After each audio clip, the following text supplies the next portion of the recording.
E aí galera, Jason aqui e nesse vídeo aqui eu resolvi fazer um conteúdo um tantinho diferente, né? Eu tenho visto alguns vídeos falando sobre mangá e várias vezes eu tenho algumas coisas a comentar sobre isso, querendo ou não, né? Eu faço mangá aí há, sei lá, uns 15, 16 anos, talvez até mais tempo que isso. Trabalho fazendo isso, né? Ensino a fazer mangá, tenho esse canal aqui há quase 10 anos no YouTube, acho que tem 9 anos e pouco aí. Já é capaz de fazer 10, mas honestamente eu nem sei que dia que eu criei esse canal para poder comemorar um aniversário.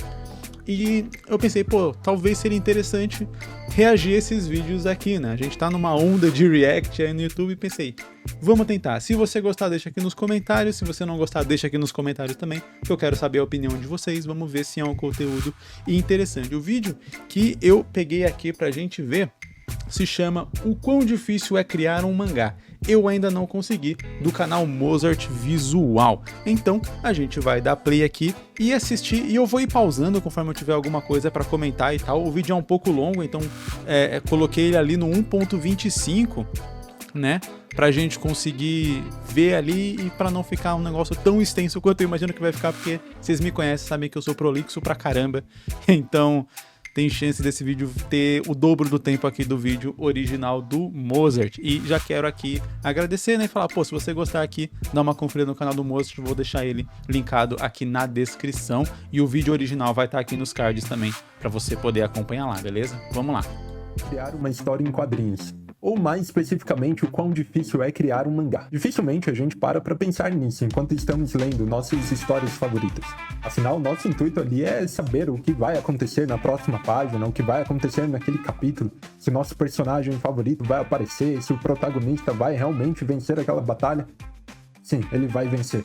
Mas o fato é que poucas vezes paramos para pensar no quão difícil e trabalhoso é criar um mangá. Então eu quero falar um pouquinho aqui sobre a profissão de mangaka, mas não me aprofundar muito no criador, no mangaka japonês, mas trazendo um pouquinho para nossa realidade aqui do Brasil, aqui do Ocidente. Então vamos lá?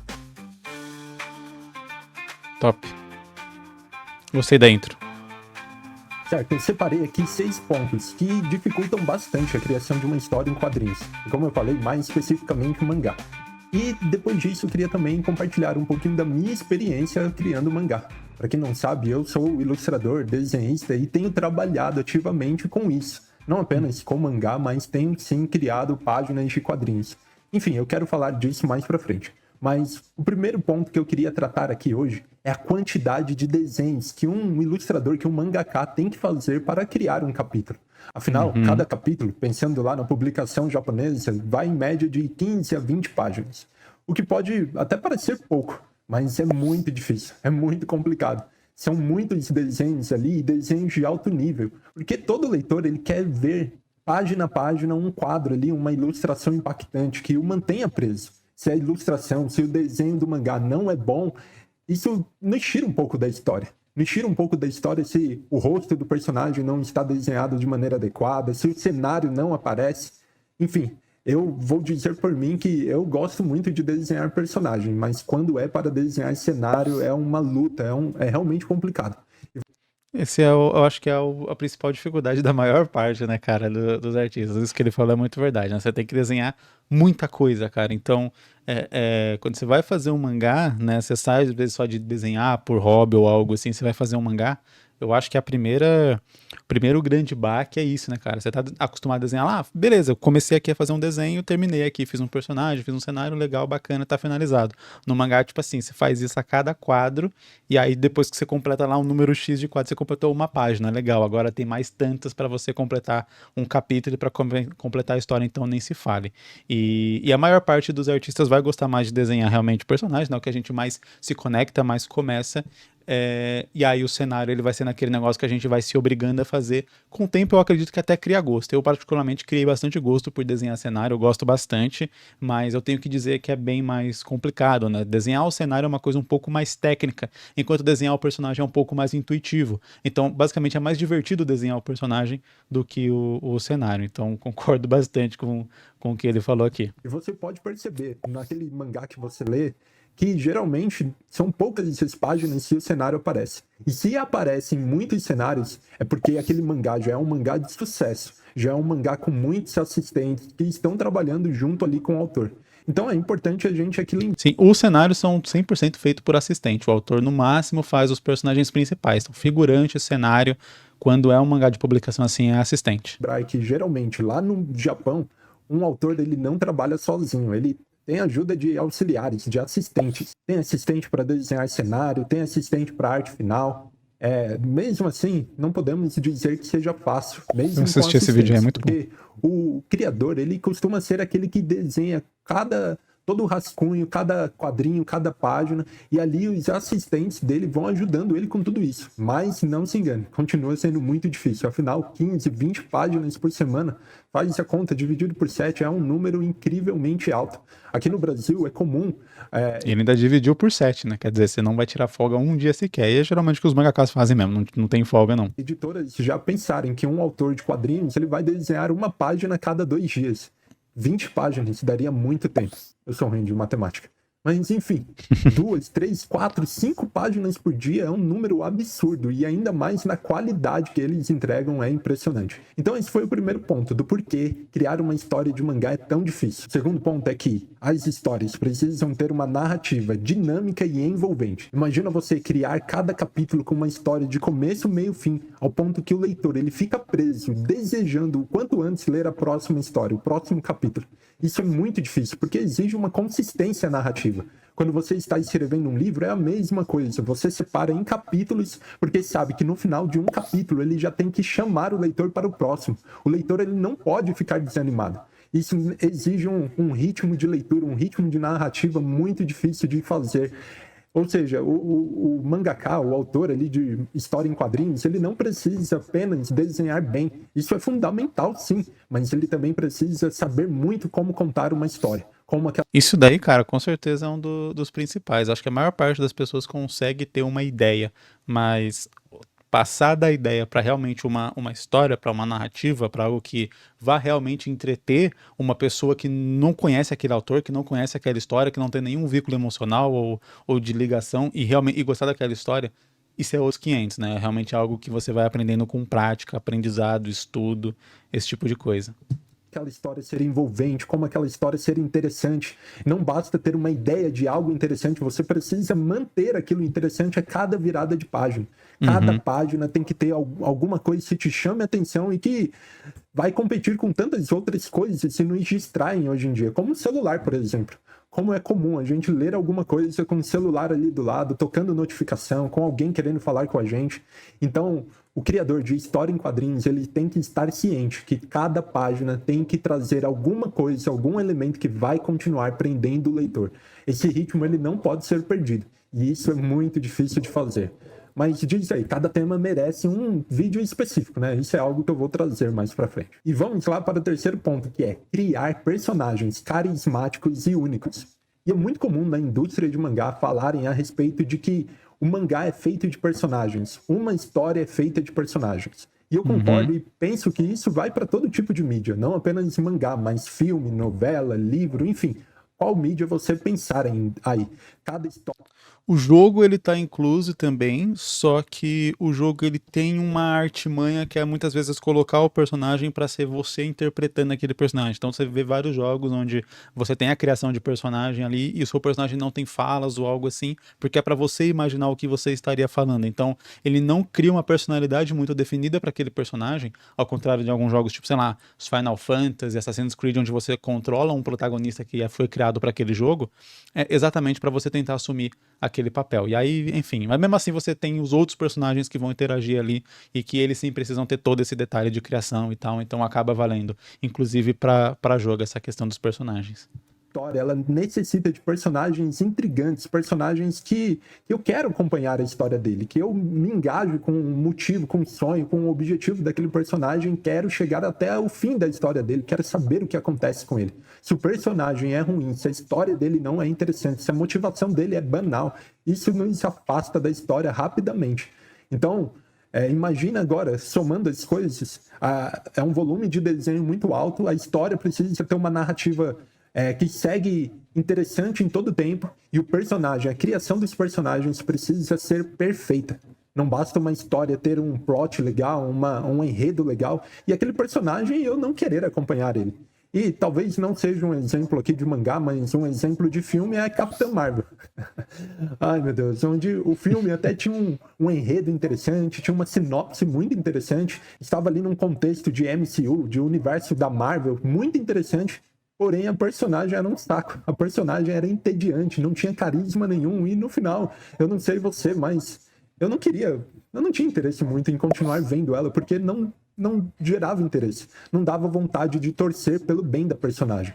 Então, um personagem ele precisa ser carismático o suficiente para que eu deseje saber o final da história. Mas é verdade. Dele. Aonde ele vai chegar, como ele vai chegar, é necessário que eu torça por aquele personagem. E o personagem não precisa ser carismático, do tipo super simpático, do tipo que conversa e fala coisas legais, interessantes. Há muitas formas de um personagem ser simpático e carismático. Por exemplo, o personagem pode ser meio durão, meio Zoro, meio Sasuke, e ainda assim ele vai ser muito interessante. E aí eu acho que foi o maior erro da Capitã Marvel. Eles queriam fazer uma personagem durona, que não estava muito interessada nisso e naquilo, mas fizeram completamente sem carisma, pois em nenhum momento ela se fez apaixonante, ela se fez, assim, com um desejo de a gente torcer por ela. É diferente do Zoro, de One Piece, que por trás de toda aquela marra, de toda aquela dureza que ele tem, a gente sabe dos objetivos dele, a gente sabe do coração dele, o quanto ele é bom, o quanto ele deseja ser bom e fazer coisas boas.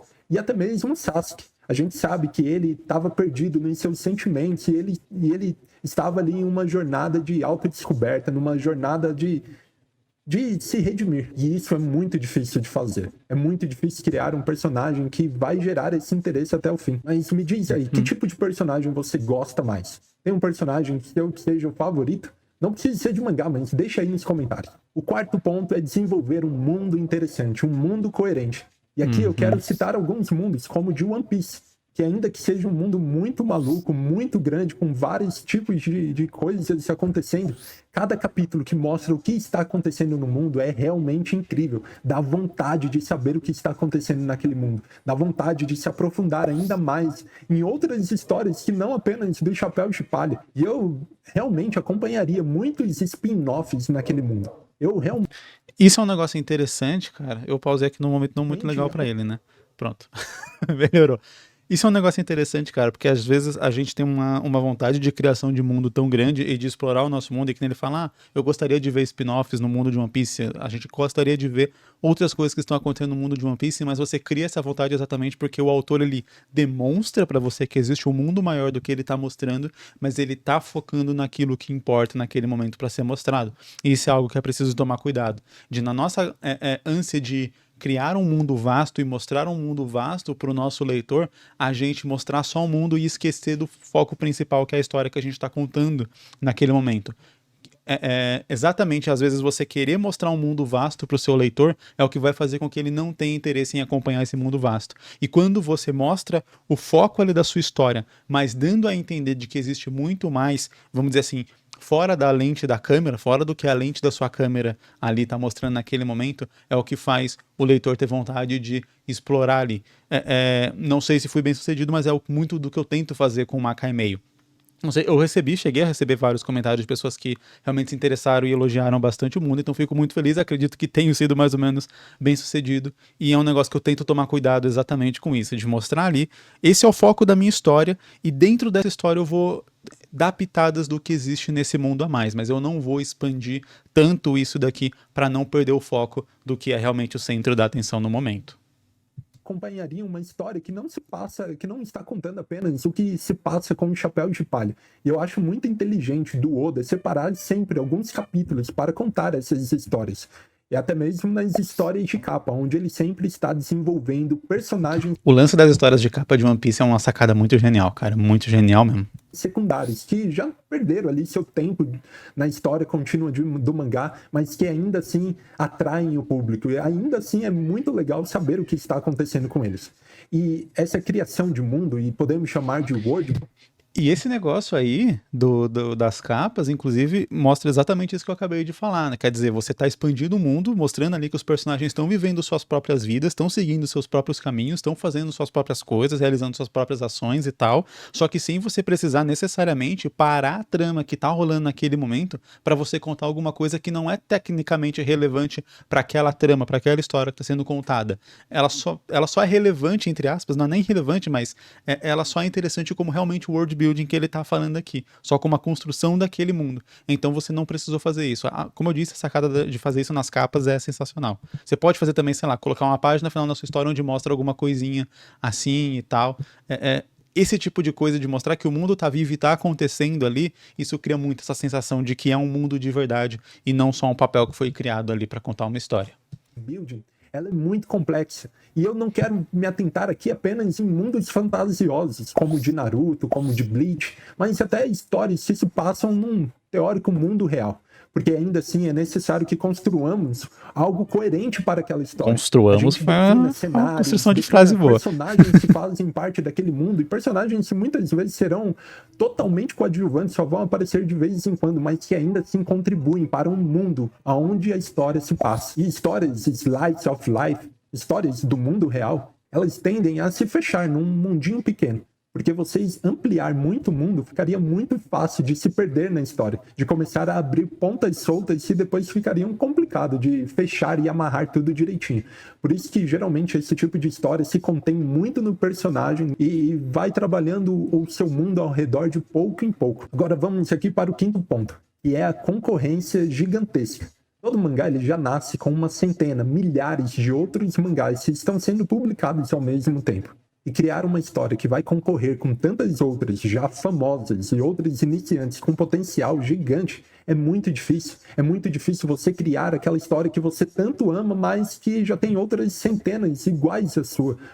E ainda aqui, complementando o que ele tá falando com o que ele inclusive já disse aqui no vídeo, você não tá concorrendo só com outros mangás, né? Tipo assim, os outros mangás são sua concorrência direta, em termos de, tipo, a pessoa abrir uma plataforma e ela tá decidindo o que ela vai ler, dentro do que ela vai ler, o seu mangá tem uma concorrência direta. Você pega um flip through da vida, você tem lá uma galeria de mangás e a capa, a sinopse que vai chamar mais atenção vai ganhar ali a atenção do leitor, mas, pô, hoje você tem aqui um universo gigantesco de competição aqui, cara. O mesmo celular que você vai abrir o flip-through, você vai abrir o TikTok, o Quai, o Instagram, o YouTube, você vai abrir uma Netflix, um Prime Video, Disney Plus, entre outras, 1 milhão de plataformas, 1 milhão de jogos gratuitos e com indústrias milionárias que estão disputando a sua atenção. Hoje, a maior moeda do mercado é a atenção, e quando a gente está fazendo mangá, a gente está disputando esse mesmo jogo que grandes empresas como a Amazon, como o Facebook, como o Google estão disputando. E claro, você é o autor aí no seu quarto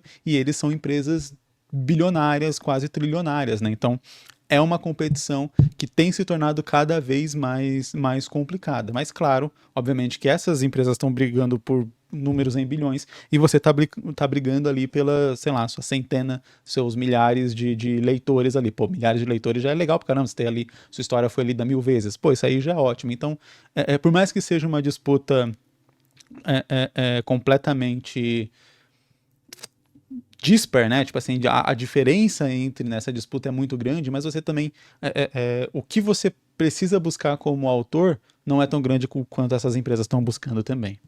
Outras centenas que trazem algo parecido com aquilo que você sonhou em criar faz muito tempo. Então, não basta apenas criar uma história boa hoje em dia. Você tem que ter uma ideia muito criativa para trazer algo diferente do que já foi criado antes. E pensa aqui comigo, há quanto tempo estão criando histórias em quadrinhos? Há quanto tempo estão criando mangás? Ter uma ideia nova em meio a um histórico tão gigantesco de boas histórias é realmente muito difícil. Nesse ponto eu vou discordar dele. Eu concordei com todo o vídeo até aqui, mas nesse ponto eu vou discordar, porque é algo que eu reitero. Exatamente por o tanto de tempo que estão criando histórias, e nesse caso a gente não precisa nem se restringir a mangá, porque a criação de história é algo global e aberto, né? É praticamente impossível você ter uma ideia que seja completamente nova, ou algo assim. Então, eu diria que para não buscar ter uma ideia nova ou ter algo que nunca foi pensado. Porque geralmente o que a gente vai acabar é se iludindo, achando que criou algo novo, simplesmente porque a gente não tem conhecimento prévio de algo parecido com aquilo que a gente criou, e não que aquilo não existe de fato. Então não é que você realmente está criando algo novo, é só que você está criando algo que você particularmente não conheceu ainda. Então eu gosto de focar mais em como você vai abordar aquilo de uma maneira um pouco diferente, nem precisa ser completamente diferente, inovador e tal, mas um pouco diferente do que costuma se abordar. Então, pô, eu quero fazer uma história de zumbi. Existem trocentos milhões de histórias de zumbi, mas de repente você tem um ponto diferente para ser abordado dentro daquela história que vai diferenciar um pouco ali. Porque o que vai chamar a atenção, principalmente chamar essa atenção inicial do leitor, geralmente é capa e ideia, né? Então, é como você apresenta a sua ideia e como que a sua capa está estruturada ali para chamar a atenção visualmente. Então, a capa chama atenção visual e a ideia chama atenção mais intelectual, digamos assim, do leitor. Então, essa parte eu discordo um pouco, porque eu acho que é uma briga perdida tentar fazer algo completamente novo. Não tô dizendo que é para você fazer o mais do mesmo. Aliás, se for o seu primeiro mangá especificamente, eu até aconselho que você faça um mais do mesmo, que faça um bom arroz com feijão, porque eu acho que concluir o seu primeiro mangá é mais importante do que conseguir fazer uma obra boa que vai atrair a atenção de leitores ou editores ou coisa do tipo. Eu acho que a experiência de ter o seu primeiro mangá pronto vale mais do que essas outras coisas. E aí você pode explorar novas ideias, explorar versões diferentes de ideias que já existem, que mais pra frente, nos seus próximos mangás, com mais experiência, que vai funcionar melhor. Mas é só nesse pontinho que eu discordo dele. O resto tudo tenho concordado. E aqui eu quero citar Hajime no Ippo, que é uma história incrível de boxe, e que o autor ele já tinha criado outras histórias em quadrinhos de esporte, mas que não estavam dando certo. E de repente o editor dele sugeriu: por que você não cria uma história de boxe? Você gosta tanto disso, você é um assunto que te interessa, que você tem conhecimento. Mas o autor estava muito preocupado. Afinal, já tinha uma história de boxe que foi muito marcante, que era o Ashita no Joe. Eu confesso aqui que eu nunca li, mas falam tão bem dessa história e um dia eu pretendo ler. Mas imagina a preocupação do autor de Hajime no Ippo, do Morikawa, de criar uma história de boxe, um esporte que já tinha sido abordado em mangá e de uma maneira incrível, de uma maneira marcante para todo o Japão na época. Mas ressalta o ponto que eu falei. Esporte, ele decidiu que sim, seria uma boa ideia criar um mangá de boxe, mas fugindo completamente do padrão que tinha sido estabelecido pelo Ashita no Joe. Ele decidiu ir por um caminho diferente, enquanto Ashita no Joe era um... Pensa no Kuroko no Basket, cara, tipo, ele veio depois do Slamdunk, cara, tipo, o Slamdunk é assim, é colocado no mais alto nível, assim, de tipo, os melhores mangás da história, o Slamdunk tá lá, e o cara fala, eu vou fazer um novo mangá de basquete, tipo... Tem que ter muito culhão pra isso, e é aquilo, cara. Você vai abordar de uma maneira diferente. Você vai. A premissa é igual, o tema pode ser igual, mas você aborda de uma maneira diferente. Você cria coisas novas e, cara, vai acabar funcionando. E, inclusive, vai atrair, de repente, o próprio público que gostava ali do Slamdunk. Porque, afinal de contas, que nem o Ashita no Joe tinha acabado, esse público que gostava de Ashita no Joe, que era o mangá de boxe, ele ficou carente de mangá de boxe, né? Claro que beleza, você vai ter vários nascendo assim, mas se nasce uma nova história de boxe, que já é um tema que a pessoa tem interesse, tem mais chance ainda dela gostar daquilo. Sempre vai ter os chatos que vão ficar comparando, que vão falar, o outro é melhor e tal, só tá copiando, etc. Mas se a gente for só ouvir as pessoas chatas, ninguém faz nada, né? Nem levanta da cama. Um mangá muito mais dramático, com histórias mais pesadas e um final bem mais melancólico. O Morikawa decidiu ir para um caminho muito mais de autoajuda, de uma estima alta, uma história empolgante e cheia de vida. E deu super certo. Tanto é que ele está criando o Hajime no Ippo há 35 anos. É realmente incrível pensar que um autor ele consegue ter tanta história para contar a respeito de um único personagem, de um único mundo de personagens. Mas isso é coisa para poucos. Exato. E agora vamos para o sexto ponto. E aqui eu já queria trazer um pouco mais para o nosso cenário brasileiro. O sexto ponto é pressões externas. E como pressão externa, eu queria dizer finanças, principalmente, mas também família, amigos, vida social, outros afazeres, outras tarefas. O mangá ele exige muito tempo investido.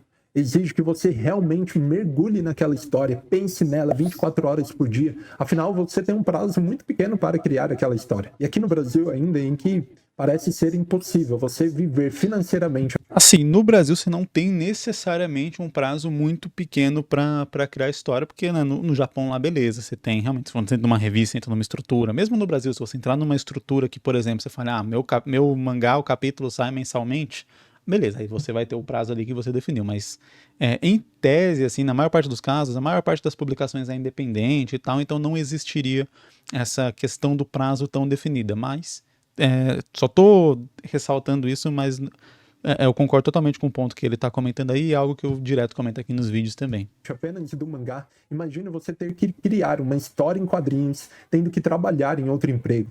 Imagina ter que cuidar de filhos de uma família e ainda assim ter que criar uma história em quadrinhos, um mangá. Nós aqui não temos um mercado maduro de mangá, uma indústria onde gere recursos suficientes. Afinal, como eu falei, no próprio Japão já existe uma concorrência muito grande. E aqui ainda, onde importamos toda essa concorrência do Japão, competir com vendas num mercado onde a pirataria é muito comum, é realmente assustador. Mas eu creio que o cenário ele está cada vez mais propício para novos autores. Como eu já falei no vídeo anterior a respeito da Shonen West, ela encontrou um meio de veiculação de mangás.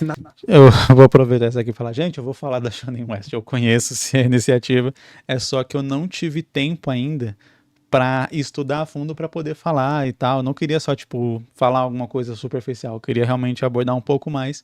E tem sido até interessante, por um lado, esperar, né, acontecer algumas outras coisas e tal, para poder entender melhor a proposta e algumas coisas que a revista prometeu e que está finalmente trazendo para poder fazer um vídeo um pouco mais completo. Eu tô aqui com umas entrevistas que os editores da Shonen West deram e tal, só que eu não tenho tido tempo de conseguir ver e fazer esse roteiro, mas não se preocupem, eu vou fazer. Tô devendo aí, promessa, eu vou fazer, cedo ou tarde eu trago.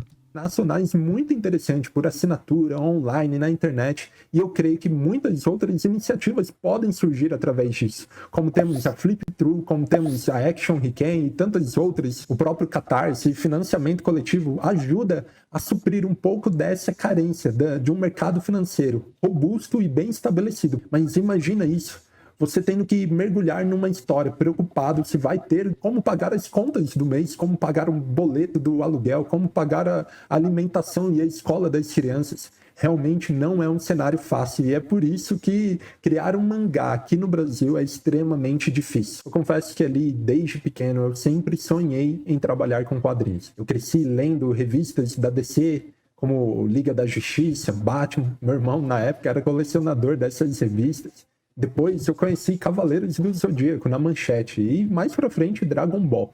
E aquilo foi apaixonante e eu precisava fazer alguma história desse tipo também. Eu lembro desde pequenininho ali na casa do meu primo, onde a gente ficava criando histórias juntos e a gente jogava muito jogo de luta, vários jogos que hoje em dia nem sei mais dizer o nome, mas também, claro, muito Street Fighter, Mortal Kombat e SNK com The King of Fighters.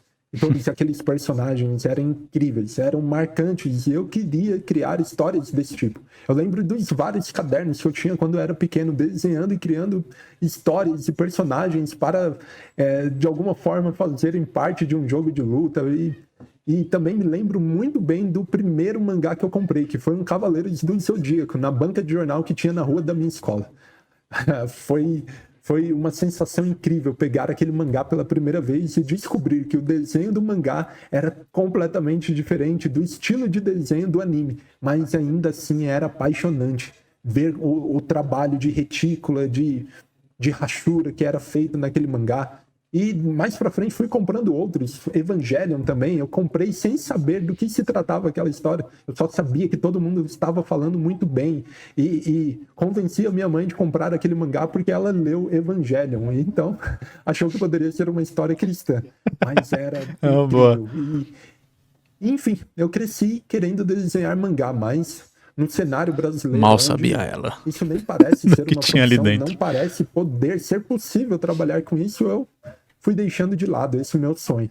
Eu trabalhei com administração, contabilidade, conheci o design depois já de muito tempo. Cara, tem muito youtuber grande que é conhecido, que faz canal sobre outras coisas, que você vai ver, tipo, e o cara tinha vontade de trabalhar com quadrinho também quando era mais novo, e aí, tipo, foi largando e virou outra coisa. Claro, o youtuber grande deu certo, né? Ele conseguiu sucesso com outra coisa, mas, cara, a quantidade de gente que queria de alguma forma trabalhar com quadrinho, com desenho, com arte, com esse tipo de coisa, não é brincadeira, cara. Tipo, muita gente buscando por esse mercado mesmo. Chega a ser até bizarro a gente pensar o quão falta de estrutura tem para tanta gente querer correr atrás e não conseguir e ter que largar e viver uma vida, digamos assim, de um jeito mais comum. Não que seja um problema viver essa vida mais comum, mas tipo, o problema é quando você queria muito uma outra coisa e você simplesmente está aceitando algo porque não tem escolha, sabe? Claro, faz parte da vida, são escolhas, não tem muito o que fazer, mas ainda assim é triste pensar nesse tipo de coisa. Trabalhei como designer e ainda hoje trabalho ainda com isso, mas o mangá foi se tornando aos poucos uma obsessão minha, um desejo meu de ilustrar histórias que estão no meu coração, histórias que vêm à minha mente. Eu me sinto muito criativo e realmente tenho buscado me tornar capaz para criar uma história em quadrinhos desse tipo. E durante a pandemia, em que o mundo inteiro teve um pouquinho mais de tempo livre, eu decidi que então eu me mexeria de alguma forma para criar uma história. Na época eu andava lendo muito webtoon, que é um formato bem diferente de mangá, mas que também me agrada. E então eu decidi criar um capítulo piloto de uma história em mangá que eu tinha na minha mente. E tá passando aí imagens de como ela é. Foi muito difícil. Foi uma experiência completamente nova para mim, aprendendo muita coisa, aprendendo do software. Eu li acho que uns 2 capítulos só de Solo Leveling e tal no modelo Webtoon, então não tenho experiência quase que nenhuma, mas é um modelo que eu queria fazer, pelo menos uma história assim nesse modelo eu tenho vontade de fazer, mas eu teria que estudar bem mais, ler bem mais e tal, para ir pegando todo o sistema de narrativa e tal, porque a construção é completamente diferente do mangá, né? Outra construção. Também, que é o Clip Studio Paint. Enfim, foi uma experiência incrível e que hoje eu vejo o quanto poderia ser melhor, mas que abriu portas para mim. E depois disso eu trabalhei em mais 2 histórias, essas que sim foram já veiculadas, inclusive eu vou falar mais para frente, eu dedicar vídeos a respeito de cada uma delas, mas não foi uma história contínua, eram capítulos, eram páginas de mangá inseridas numa apostila.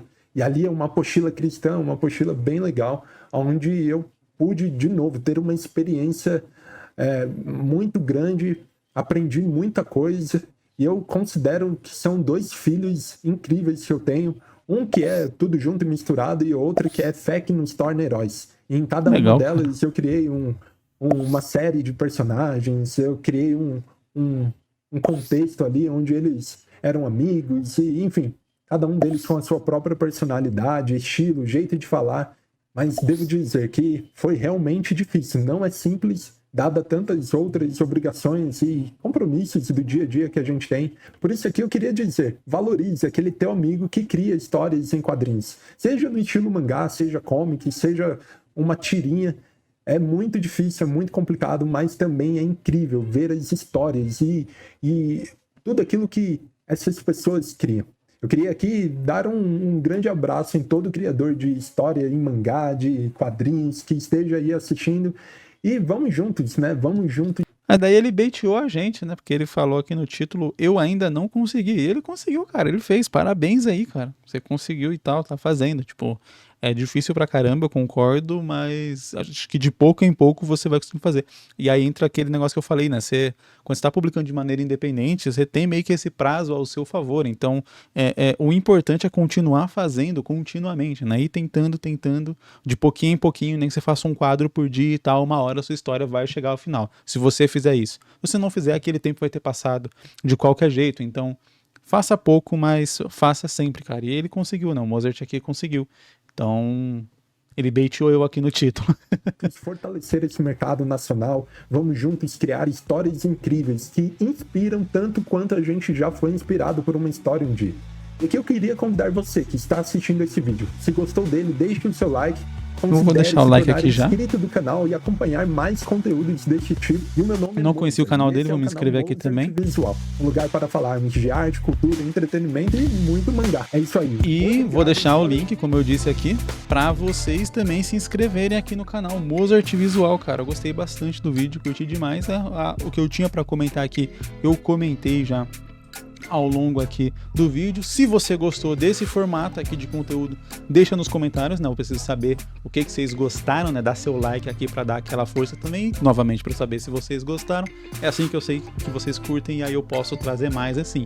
E aí, se tiver outros vídeos falando sobre a criação de mangá, falando sobre mangá, vocês queiram que eu reaja, que eu comente aqui, é só me enviar. Você pode só comentar o título do vídeo aí nos comentários mesmo. Eu acho que o YouTube bloqueia se todo mundo ficar colocando o link, infelizmente. Então, você pode só colocar o título. Você copia ali o título do vídeo e o nome do canal, coloca nos comentários e fala: Jason, reage e aí cola aí que eu posso trazer. Muito obrigado para você que assistiu, me acompanhou até aqui. O vídeo ficou longo, mas faz parte. Vejo você em um próximo. Falou!